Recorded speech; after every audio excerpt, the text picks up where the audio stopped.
کتنے کام ہم کر چکے ہیں، کتنی باتیں ہم کر چکے ہیں، کتنی نظریں ہم اٹھا چکے ہیں، کتنے کان ہم لگا چکے ہیں، کتنے لقمے ہم کھا چکے ہیں، کتنے گھونٹ ہم پی چکے ہیں جو اللہ کو ناپسند ہیں، اللہ کو شدید ناپسند ہیں، اور سب اللہ نے دیکھے ہیں۔ اللہ سے کچھ اوجھل نہیں ہے۔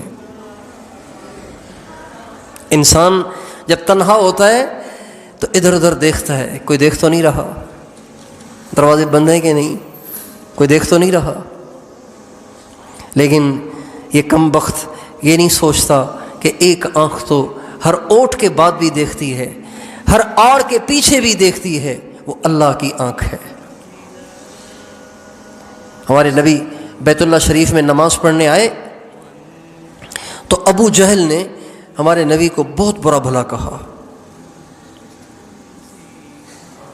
بہت برا بھلا کہا، نماز سے روکنے لگ گیا اور بہت برا بھلا کہا۔ ابھی وہ نماز سے روک رہا تھا، ہمارے نبی کو برا بھلا کہہ رہا تھا کہ قرآن پاک کی آیتیں نازل ہو گئیں۔ افرأیت الذی ینہی عبدا اذا صلی، آپ نے دیکھا اس شخص کو جو میرے بندے کو نماز پڑھنے سے روک رہا ہے؟ آگے 2-3 آیتیں اور ہیں، آخر میں فرمایا الم یعلم بان اللہ یرا، کیا اس کم بخت کو یہ معلوم نہیں ہے کہ اللہ اسے دیکھ رہا ہے؟ پھر بھی یہ اتنی بڑی حرکت کر رہا ہے۔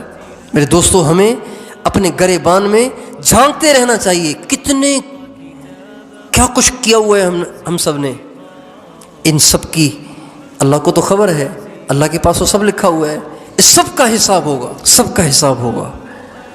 جس زمین پہ انسان گناہ کرتا ہے وہ زمین گواہ بن جاتی ہے، جن درختوں کے پاس کرتا ہے وہ درخت گواہ بن جاتے ہیں، وہ پتھر گواہ بن جاتے ہیں، وہ در و دیوار گواہ بن جاتے ہیں، انسان کے وہ اعضاء گواہ بن جاتے ہیں۔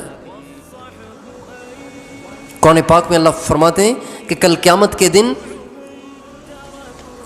ایک بندے کو لایا جائے گا، اس کا اعمال نامہ کھولا جائے گا، اس میں تو بہت کچھ لکھا ہوگا۔ اللہ فرمائیں گے اقرأ کتابک کفی بنفسک الیوم علیک حسیبا، اپنے اعمال نامے کو پڑھ، کیا کیا لکھا ہے اس کے اندر۔ جب وہ سارا پڑھے گا تو اندر اندر میں تو وہ پریشان ہو جائے گا، یہ تو سارا ہی کچھ لکھا ہوا ہے، کچھ بھی ان سے اوجھل نہیں ہے، مگر وہ مکاری کرے گا، عیاری کرے گا اور کہے گا یہ تو غلط لکھا ہوا ہے، یا اللہ میں نے تو نہیں کیا یہ کام۔ تو بہت ساری باتیں تو ایسی لکھی ہوئی ہیں جو مجھ پہ بہتان ہیں، الزام ہیں۔ تو اللہ اکبر، اللہ بڑا قادر ہے۔ جب وہ زبان سے اپنے کیے ہوئے گناہوں کا انکار کرے گا تو اللہ تعالیٰ جن اعضاء سے اس نے گناہ کیے تھے نا، اللہ اس کی زبان پہ مہر لگا دیں گے اور ان اعضاء کو اللہ بولنے کی قوت عطا فرمائیں گے۔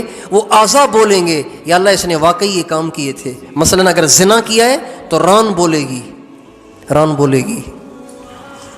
کانوں سے گانے سنے ہیں، میوزک سنا ہے، غیر محرم عورتوں کی مزے لینے کے لیے آوازیں سنی ہیں، تو یہ کان بولیں گے، زبان نہیں بولے گی، کان بولیں گے۔ جب سارے اعضاء ان گناہوں کا اقرار کر چکیں گے جس کا اس نے انکار کیا تھا، تو پھر اللہ اس کی زبان سے مہر ہٹائیں گے، تو وہ کہے گا ہائے افسوس، تمہیں کیا ہو گیا کہ تم میرے خلاف بولنے لگ گئے، تم میرے خلاف بولنے لگ گئے۔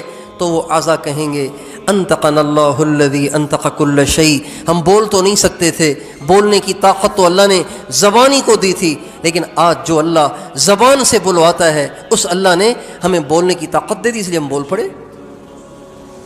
کتنی ذلت اور رسوائی ہوگی اس دن۔